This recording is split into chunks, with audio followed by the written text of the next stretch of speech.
And you're Shane Howard, right? Of the Shane Howard Band. That's right. But you do that. You don't have to. So tell me, Shane, I see you've been so successful using the crowdfunding on Kickstarter. That's right. We decided to kind of go a different approach this time. The first 3 CDs that we did, we really put the feet to the pavement and went out trying to gather sponsors and do things like that. And that's a hard road to go. So we decided to go with Kickstarter, kind of get the fans involved and try to get a wider reach to be able to do that. So it seemed to work out for us. I mean, you made over your budget. So like $2,300, and how long? It was like a month worth. Is that what? Yeah, we did it in less than 30 days. I think we did 25 days was the deadline I put on. Yeah. Oh, that's terrific. And you never used it before, huh? Nope, this is the first go around with it. So. Yeah. And so what? I guess you had nothing to lose by trying it, right? No. And what I liked about Kickstarter is, people can donate, and if you don't meet your goal, knowing that you might not have enough to, finish your project, then nobody has to pay. So with Kickstarter, it's all or none. I see. So you think that that's better for like the people contributing, because then they know that and you're not going to take their $20 and run or something like that. I think it gives a little bit of reassurance, because they know if you meet your goal, that if you budgeted correctly and did what you're supposed to, then you're going to be able to complete that product, and they get that in their hands then. So what do you think? I mean, if you were looking at it again, if you were starting again, what do you think was the things you did right and the things you did wrong? I don't know. I might have added a little more time to give us a little more. The big thing is it wasn't easy either. Yeah. Going into it, my assumption was on Facebook I have like 3,600 friends and we have 1,500 on the band page, and I was thinking, I'm going to put it out there, and the first week it's going to be just like that. So, I just need $1 from each person. That's easy breezy. Well, we were into the last week before we reached our goal. I mean, that was a lot of emailing, calling people, promoting on Facebook, sending out through our mailing lists. I mean, so it was not that you just put it out there and it's magic and it's easy. So you have to work at it. No matter how big of a group or small it is. I mean, you got to work that stuff. And how do you work at it? I mean, what are the skills needed or? Persistence. That's not a skill. That's just. Well, I think looking at our stats and stuff, you could see where the contributions came from, and a lot of ours came from the links through Facebook.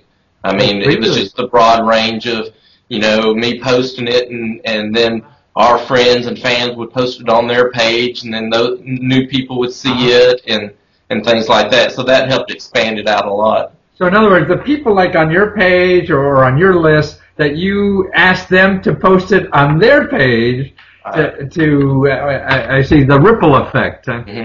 So, I mean, if you think of it, if I have 3,600 friends and I post it on a few of those people and they have 2,000 friends, and those numbers grow exponentially of who could possibly be able to see it.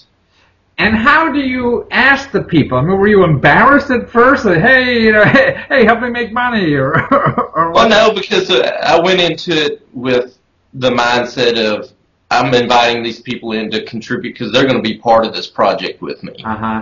Their contribution is what's going to help make me successful and be able to get them music. And that's a big thing with Kickstarter. They're like, don't just go on there and beg and plead and try. I mean.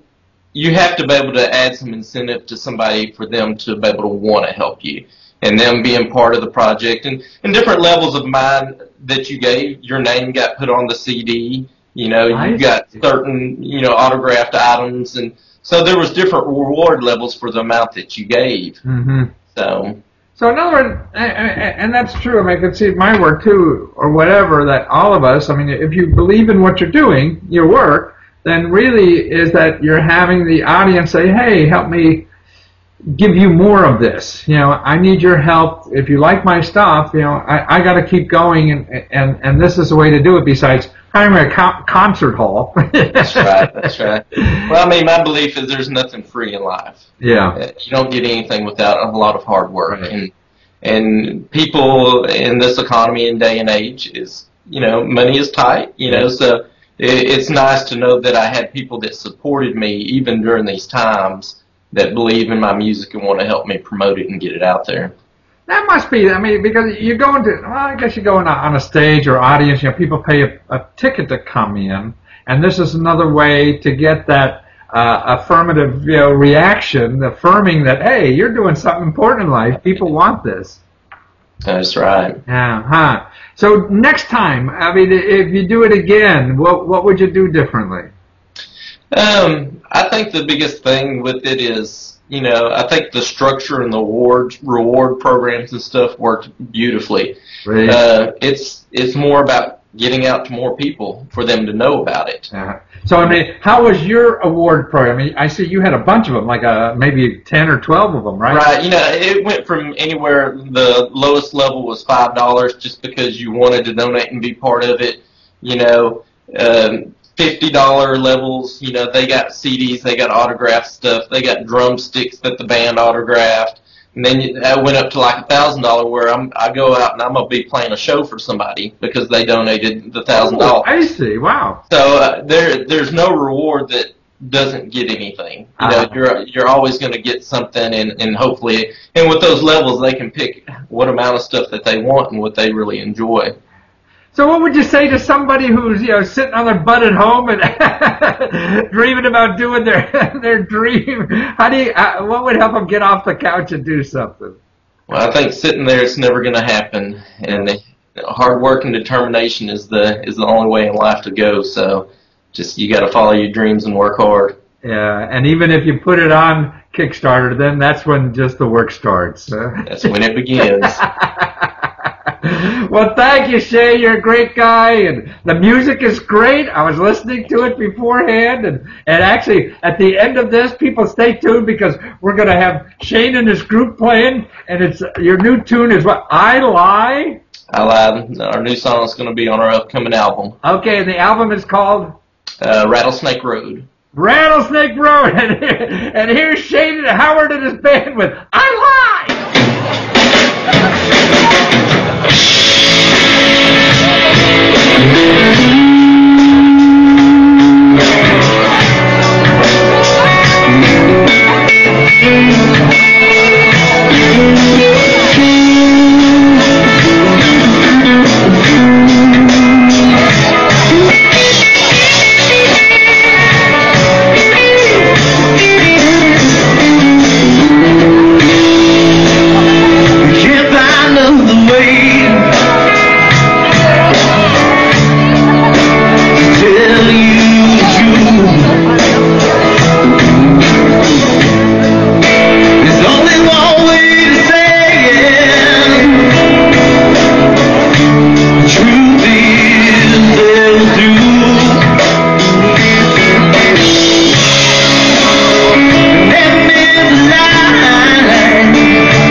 And I pray, and I